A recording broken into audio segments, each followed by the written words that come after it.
Happy Day, or Mimawo Adai Tochio. Um, this week, we'll be talking about how, as you continue to grow and move forward, that everyone can't go with you, or you can't take everyone with you. And so, while this is a beautiful part of evolution, it is a painful part of evolution, and it kind of stinks. It just kind of stinks. But I was thinking this morning before preparing to share, and it's a Kwesi Dai, so we have some family rites and rituals to get to, and it is still very cold where I am, and it is icy outside. Like one of my sister friends called it snowcrete. It is snow concrete. It's like 3 inches of ice on top of what's outside. Um, but we still have things to do outside, so we will go do those. I want you to think right now about what is your favorite movie. I'll give you a second.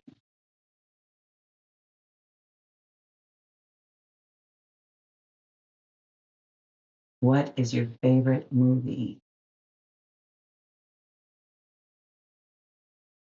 And when you think about what your favorite movie is, think about why it is your favorite movie. What is it that you enjoy about it? How does it make you feel? What do you enjoy about the storyline? Is it something that you enjoy watching alone, or do you enjoy watching with other people? Is it something that you're always ready to recommend to folks when they're, like, what should we watch? Oh, this. If they haven't seen it, are you like happy to put people on? And I want to ask you the same thing about your favorite song. How does it make you feel? How does your body want to move? What emotions does it elicit? What comes up when that song starts to play? What memories does it touch?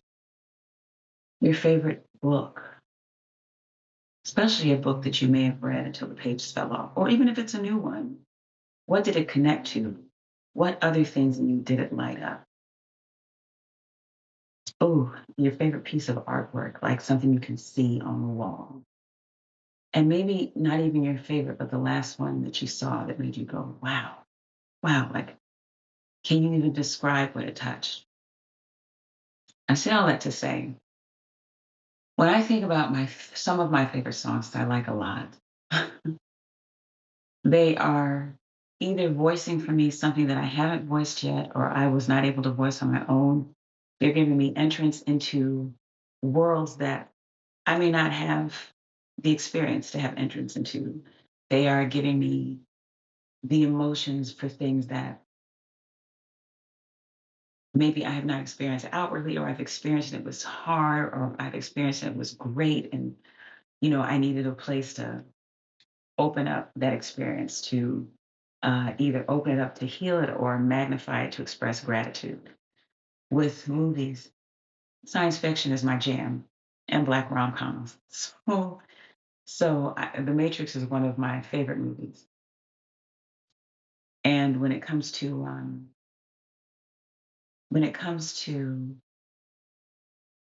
books, Octavia Butler is my favorite author, hands down. My children can ask, "What's your favorite type of music?" And I say Stevie Wonder. Genre, Stevie Wonder. Octavia Butler has a wealth. I've read everything of hers I can get my hands on, even excerpts, essays, whatever have you. But two of the books that keep getting referenced over and over, especially when the time we were living in matched what she had written 40 something years ago. Wow. Um, are Parable of the Sower and Parable of the Talents. So in that book, if you've not had a chance to read it, I would encourage you to read it. But Lauren Olamina, I may not be saying her name correctly, is, without giving the whole synopsis of the book, she is the member of the family who charts out to do something different. It is not the way the family has been existing. It is not the way the family understands safety. It is completely her spiritual beliefs, her plan for life,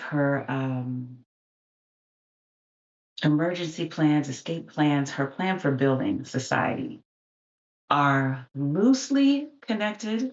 I don't want to say loose, that's not the word I want. Inspired by the work of her father, but expand in two different directions.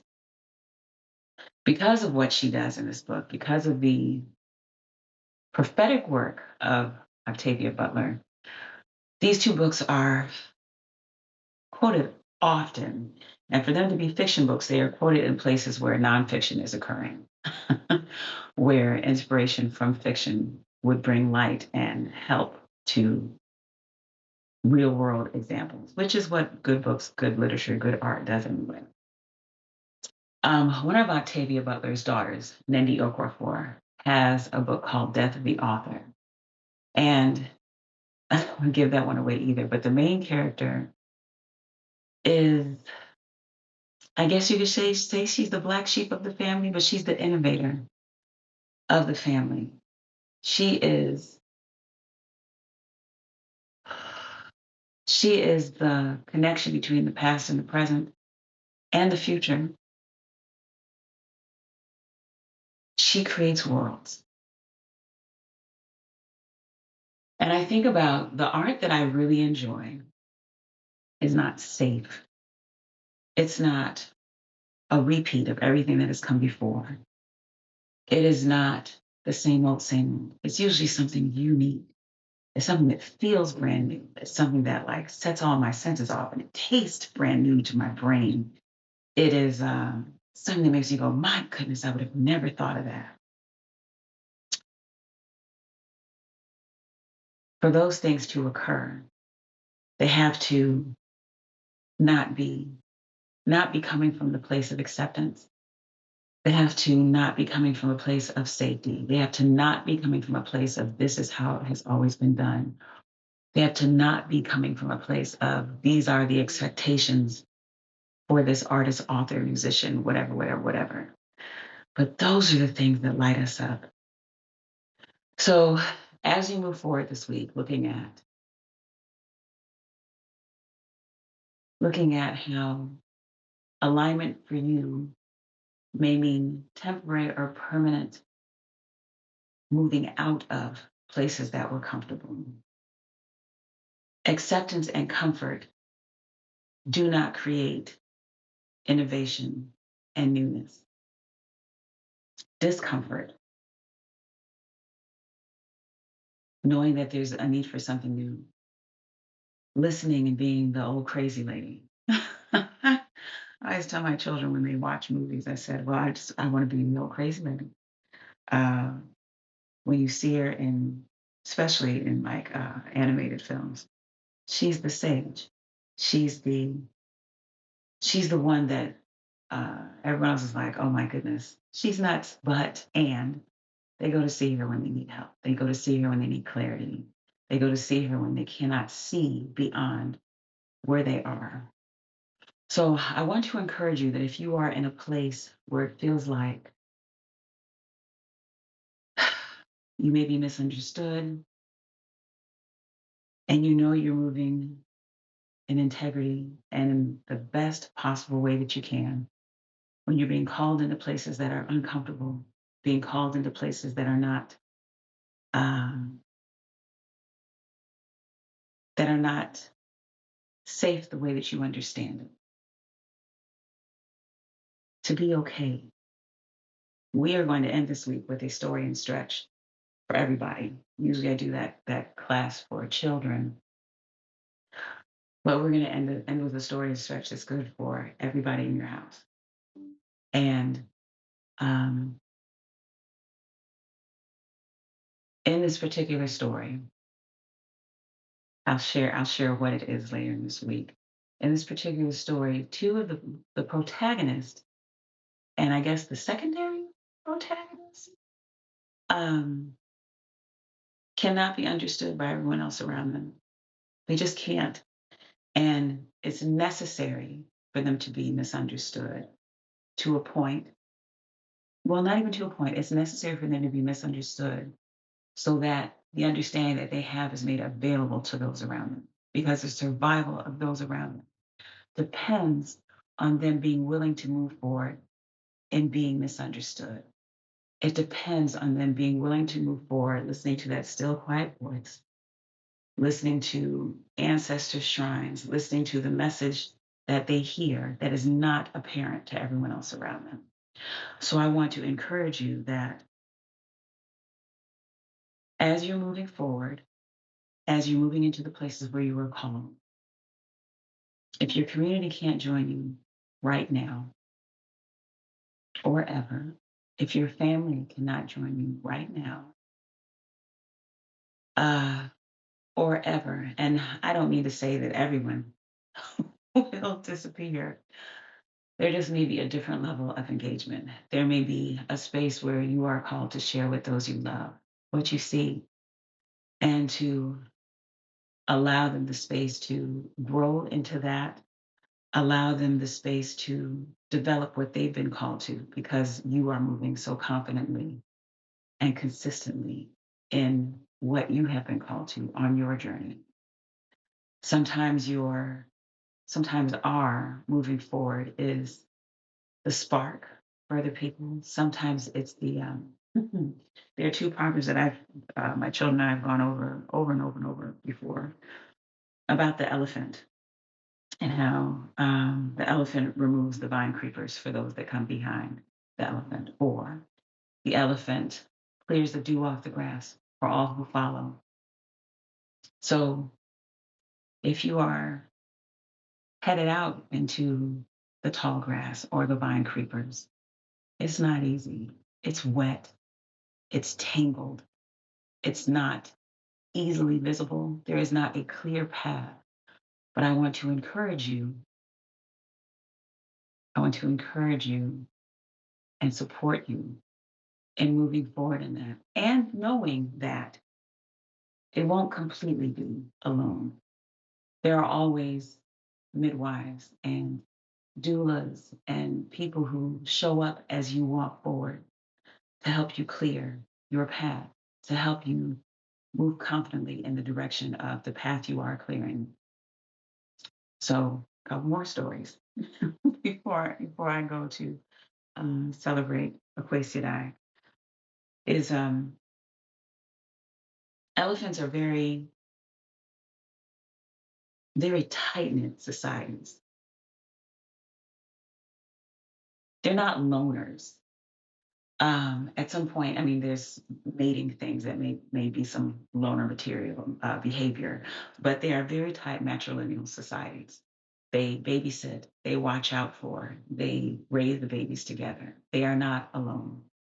So even as you're moving forward as the elephant who's knocking the dew off the grass or unraveling the vine creepers, there are other elephants that maybe you didn't see until you stood up, that maybe you didn't hear until you opened your ears to be able to hear the other trumpeting of other elephants, that maybe you didn't feel their footsteps until you confidently started moving in your own, but they are there. So even as you're moving forward, and you may not be able to take everyone who was with you in this way, be comforted in the fact that there are elephants to walk with you. I remember when I gave birth to my firstborn, labor was very long, and for anyone who's ever given birth, oftentimes, most times, the first baby takes a long time because the body is opening up for the first time. Um, that baby and mother, that baby is teaching that mother and teaching her body what this is like, what this requires. I have no idea where this mic is. um, and I remember I had gotten tired. I had gotten very tired and I had laid down in the bed and I was like, can we just stop for a minute and pick it up later? And I was very serious. Like it sounds like a crazy thing to say, but I was serious. Like, can I just rest and let me bring this baby forward later? The midwife and the doula said to me, you either have two choices. We were at home. We can take you to the hospital to have this baby, which I did not want, or you can continue to move forward and give birth. It was also when the doula said to me, peace be upon her, Madasi Nanajoyce. Um, when she spoke to me about how close birth and death are in the space of childbirth. If I could have stopped that birth, I would have stopped it. I wanted to go to sleep. I wanted to wake up and have her later. My body had been at work. My brain had been at work. I felt like everything inside of me was like, I just don't want to do this anymore. For about a day, for about 20 something hours, 20, 22, 23. We were at it for a while.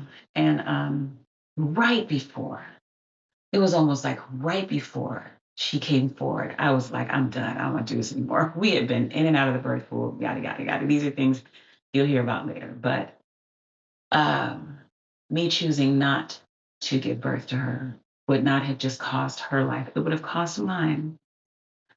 Um, so it's not comfortable, but you have to move forward. You can't be who you were. You're on your way to who you will be. And even that person will evolve again. The world is waiting for what you will create, is in dire need of it. And everything you create comes for you first. And after it comes from you, it blesses everyone else. So I am making my request, sending my encouragement, and sending my love that you walk this journey that may not be, that you walk this journey. I'm sending encouragement that you walk this journey where you are the elephant clearing the vine creepers, where you are knocking the dew off the grass, for the ones that come behind you to clear the path, to light the path, and to be encouraged in your walk, in your work, to feel comforted and confident that those who will walk with you to help you bring forward what you're bringing forward, they're out there. It's like you're clearing this path, and there are paths being cleared alongside you that are meeting, and they will walk alongside as they're clearing theirs and you are clearing yours. So there's some grieving and there's a lot of celebration. Again, this is Reverend Okomfo Molly Moon, Sister Mama Aya, saying, Happy Kwesi. Have a wonderful day. Don't stop moving.